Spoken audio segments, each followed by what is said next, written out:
from Ipswich Public Schools, we have the Director of Music, Gerald Dolan. I want to say we had discussions earlier, and this idea of repertoire, selection of repertoire, it's probably the most important thing we do as teachers in an education setting. And it is the entire curriculum for us. So it's probably the most important thing that we choose to do. And we have to be the most informed about that. I just wanted to share, I was asked to speak about how do we motivate our least experienced ensemble members or students. That should be easy. But I've been teaching in Ipswich 30 years. Presently I conduct a high school band and jazz ensemble, and I also teach a 6th grade band. So I kind of see a wide range of experience in that. But I wanted to just talk one little story. About the 4th year that I was teaching in Ipswich, we had this conductor in residence or composer in residence program, and we had my teacher Frank Battisti visiting for the week. So he was working with all the ensembles, and one of the evenings we had parents, a night for parents. One of the parents said, "How do I get my son to practice? What do I do to get my son to practice?" And Frank Battisti turned and said, that's not your job, that's his job. And it was a little frightening as a teacher right away, like, uh-oh, he's right, that is my job. So I just want to share some things that I have done with our least experienced students, and how do we get them to really continue to progress and to work. First of all, I'm dealing with a high school band of anywhere years 150 to 170 students, and an entire range of students, from students that will go to conservatory to students just starting instruments even in high school, in that ensemble. Within those groups, there is, being here a long time, there's a certain level of trust that has been built up. We do not do competition for seating. I do not assign this, you are playing first trumpet for this season and second trumpet, but we move students around.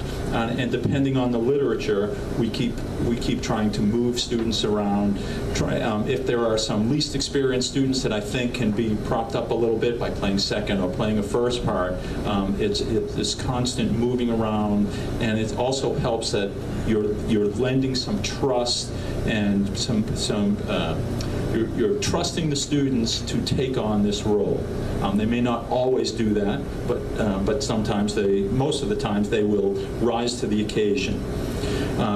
So we also talk about how to practice, and that's a really important part for the students. And that's part of almost every warm-up. We will develop warm-ups that are based on the literature in front of us, and then also trying to develop some practice habits to help with the technical demands, the sound quality demands that may be inherent within that music. We have something at school we call the weekly evaluations for excellence in performance. So the students affectionately call those WEEP exams. And so what will happen is every Friday we put a schedule out for the next week. So it'll say Monday we're doing this piece, measures 32 to 65, these scales. And then on Friday, the WEEP exam will include these measures, and I select 5 to 10 students to play every week. This is with high school students. And so there is a bit of anxiety amongst the students for this. But I will try to select students to make this a successful experience, so that students playing will be positive examples, and they could be from the best student to a student that I know has been working hard and has been making lots of progress, and it'll be a chance to kind of celebrate. I try to keep it positive. There are occasionally, obviously students don't like this, of course, that's human nature, but it also gets them comfortable with performing, and they're playing in front of their peers. I say nothing. I don't make comments like, that was great, or that was horrendous, and we just move on, and so the students know that this is kind of part of their process. And the level of performance definitely has increased through this. The level of honesty for students, and students with some sense of pride, they will prepare. No one wants to be embarrassed, of course. And when I've had some difficult moments, I'll quietly take that student aside before the end of rehearsal and just say, we'll try that next week. And 90% of the time, students come back well prepared, and their sense of pride and success is obvious. And I make sure that it's noted, and it's noted within the class.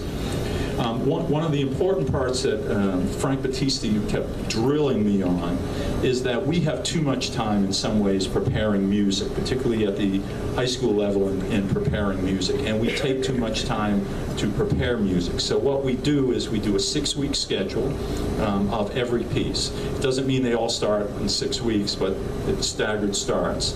And so I map out my study and how I'll present this to the students over 6 weeks, from the first day of introducing the piece to performance ready by the end. And that forces making sure that I'm prepared, but it also forces the students to know what's coming up. You only have this amount of time to do this, and that's all we're committing to it. And they need to be performance ready. And there have been times where maybe they didn't meet that standard, and it was a slightly embarrassing moment for all involved. But the next time they realized I was being pretty serious about this schedule, they really, their level of preparation really improved once they knew the responsibility was theirs and not me teaching absolutely every part of it. So that has been a big part of it. With the 6th grade group, with the younger students, it's a completely different monster, and it was in areas that I was not as comfortable with. This kind of rewards part of things. I never felt like I needed rewards to practice, but it works like a charm with some of the younger students. In our curriculum, students are learning songs. They're not going through lesson books as 6th graders. They've done that in 4th and 5th grade. So we learn songs, and they learn them. They sing the melodies. They play all the melodies. They learn bass lines to all the songs, and they learn chords to all the songs. So they're improvising on all of these pieces, and that's kind of their group lesson experience. So the competition part of it that we use is that how many songs can you learn? We have 100 American songs that they learn, and how many of them can they learn, how many of them can they play, and then in our groups they can put together arrangements of those pieces. So they're taking control of how they're learning and how they want to put these pieces together.